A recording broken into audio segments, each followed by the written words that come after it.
What is our key hermeneutical word? Context, context, context. That's what the therefore is there for in Hebrews chapter 6, verse 1.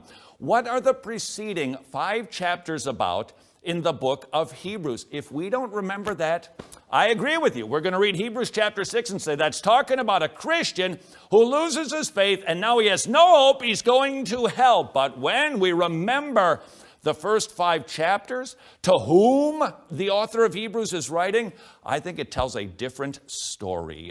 To whom is the author of Hebrews writing? 3 groups of people.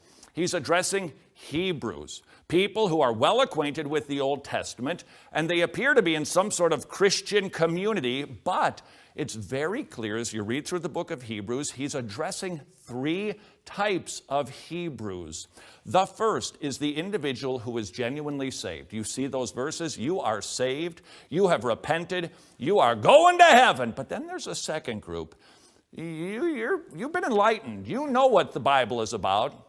You know the teachings about Jesus. You've seen the power of miracles and the power of the word preached. But you're not saved. And the third group is even worse. You kind of got 1 foot in and 1 foot out. The first group of people saved. The second groups of people, the second and third group, they're not saved. That raises the question, to which group of people is he talking about in Hebrews chapter 6, verses 1 through 3? I think our text will make it clear when we remember what the therefore is there for. What had the author of Hebrews been writing about in the first 5 chapters? That Jesus is better than what? He's better than angels. He's better than that high priest Melchizedek. He's better than all the priests. He's better than the Sabbath. It was a type. Remember types and shadows? We talk about this in Jesus Unmasked, that in the Old Testament it's a hall of mirrors reflecting Jesus.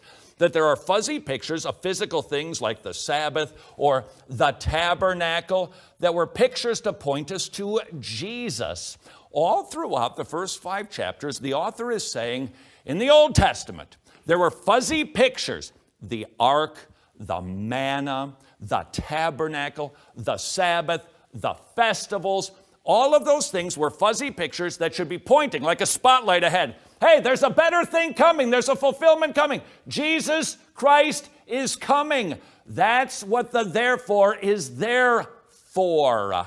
If you and I forget what the author was talking about, we are not going to understand those verses. And I fear it has been the shipwreck of way too many Christians. When we come back on Wretched, now that we've set the table, we're going to make our way through these verses.